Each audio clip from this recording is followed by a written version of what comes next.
pensado. En realidad estoy hablando todo lo que no tenía pensado. Así que, para decir la verdad, ¿no? ¿Me dejás contar una experiencia?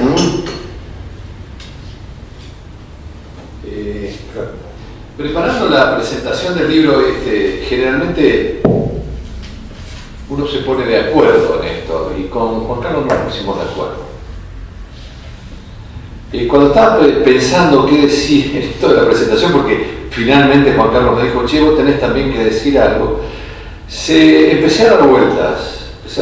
Yo no conozco nada de anarquismo, casi nada. Lo poco que conozco lo leí en algo, de aquella época. Teórico no conozco absolutamente nada, anarquismo muy poco. No se vio casi nada en la facultad en el momento que yo estudiaba. Así que recurrí a lo que siempre recurro, que es el valor etimológico de la palabra. Entonces me fui, pese a que estoy leyendo el Cratilo, y ahí Platón lo pone muy mal el tema de la etimología, pero no importa. Me fui a la etimología y me encontré con dos sorpresas, dos gratas sorpresas. Primero, que escuela no tiene nada que ver con lo que yo creía. La palabra escuela es, ahí lo consulté a don Corominas, es ocio, tiempo libre. Y que fíjense que aula significa lo mismo. Aula significa patio. Ahí ya me encontré con una primera sorpresa que me gustó mucho. Y aparte tengo un amigo investigador, porque una vez me dijo una frase fantástica: el lugar de la socialización de la ciencia es el aula. Él es un científico que tiene mucho éxito incluso con las cosas que hace en este momento. Y tiene una formación así, una formación muy de base, muy de escuela pública, y un defensor, es un militante de esto.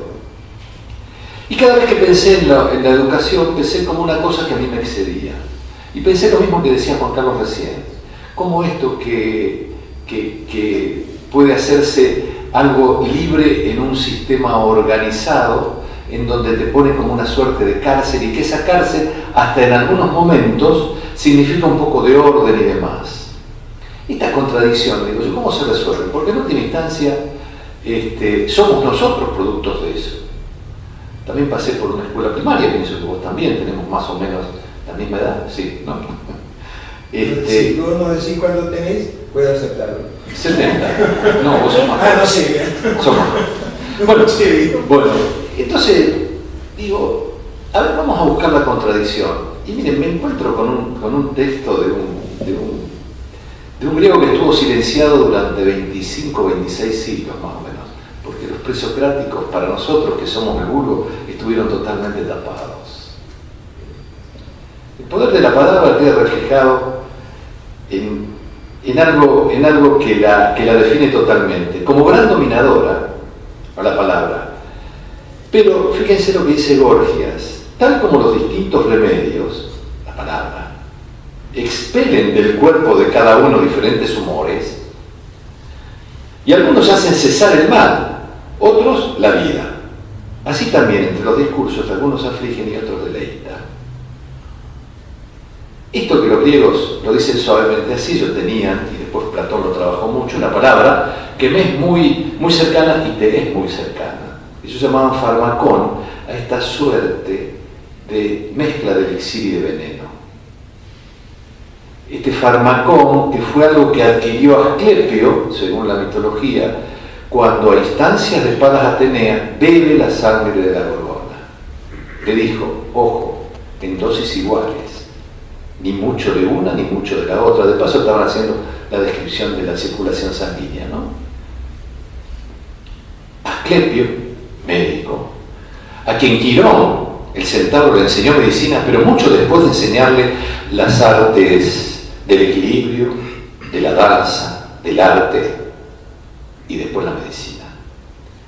Al adquirir eso, él tomó más poder. Después esto le cuesta la vida. Zeus lo mata de un rayo porque ella le estaba invadiendo terrenos. Pero voy a esto de la contradicción, ¿no? Gorgias creo que dijo aquello: no hay cosa que no tenga en sí mismo la contradicción. Esto es lo que me pasa con la educación a mí. Tengo una contradicción adentro que no la puedo resolver, y a lo mejor es bueno que no la pueda resolver. Creo que Cristian Ferrer da en la tecla.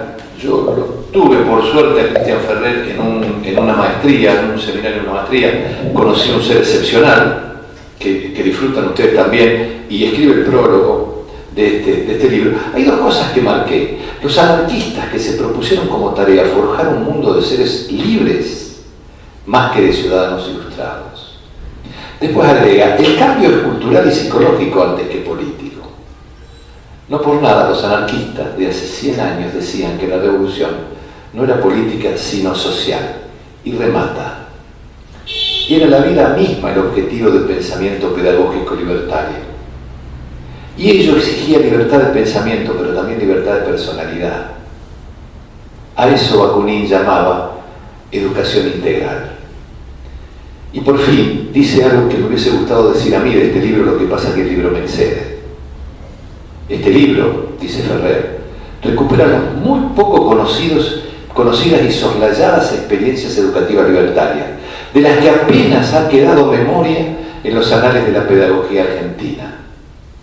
También se atiende a la influencia radial que desplegaron las ideas anarquistas, un tema escasamente indagado, y a las experiencias que guardan un aire de familia con las mismas. Es entonces, termina diciendo, en un juego de palabras, ¿no?, la historia de estas radiaciones de la educación libertaria. Este libro es la historia de esas radiaciones. Entonces, convoqué a una amiga que ustedes conocen seguramente o habrán leído, se llama Alma Maritano, cuyo padre, muy cerca de acá, en San Genaro, creó una escuela. No sé si era, no sé de qué categoría era la escuela, pero fue una escuela así. Alberto Maritano se llama. ¿Y sabes por qué lo traigo? Porque en este libro hay una mención a Juan Lasarte. Creo que todos conocen a Juan Lasarte, médico. Quienes médicos acá deben saber que hay un instituto muy bueno de maestría que ha instalado la Asociación Médica, lleva el nombre de Juan Lasarte.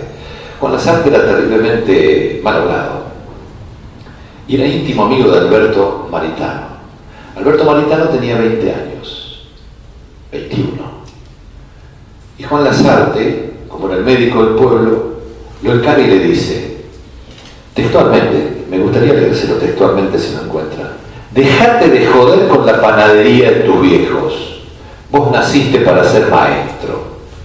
Y ahí Alberto se pone a crear esta escuela. Hace una escuela rural en medio del pueblo. Esto también es muy interesante. Cuando construyen después la escuela secundaria del pueblo, lo hacen entre Lasarte, Alberto Maritano y un señor de apellido Grandoff.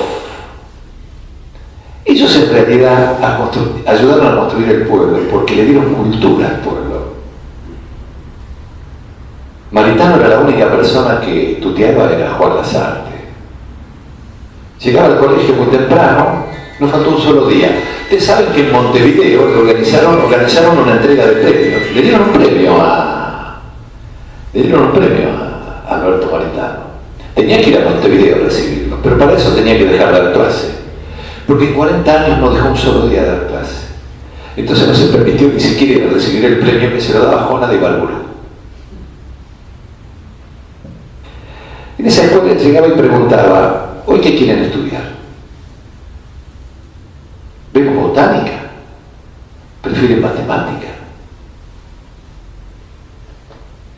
Les quiero aclarar que me hubiese gustado mucho estar en esa escuela, ¿no? Era autodidacta Alberto Maritano y sufre una denuncia por razones políticas de un partido muy tradicional en el sur de la provincia de Santa Fe, que se llama Demócrata Progresista. Algunos integrantes de ese partido lo denuncian porque no era maestro y enseñaba. Entonces lo invitan al ministerio. El ejercicio ilegal de la maestría. Lo invitan al ministerio y tiene que rendir un examen. Y él va y rinde el examen. Le dan un papel y un tema que él tenía referencia, un tema histórico era. Entonces Alberto se pone a escribir y está 2 horas escribiendo. Entonces uno de los 3 del tribunal se acerca a lo que estaba escribiendo y se lo pide prestado, y se me permite. Se lo pone a leer, se lo devuelve, va a sus colegas y le dice, yo me tengo que ir de acá, porque yo no estoy en condiciones de evaluarlo. Por supuesto, a Alberto le dan el título de maestro. Del ministerio se viene con el título y los chicos lo rodean. Maestro, el título. Parece fantástico esto. Entonces él se lo mostró el título. Cuando se lo devuelven lo rompe. ¿Cómo va a romper el título, maestro? Es solo papel.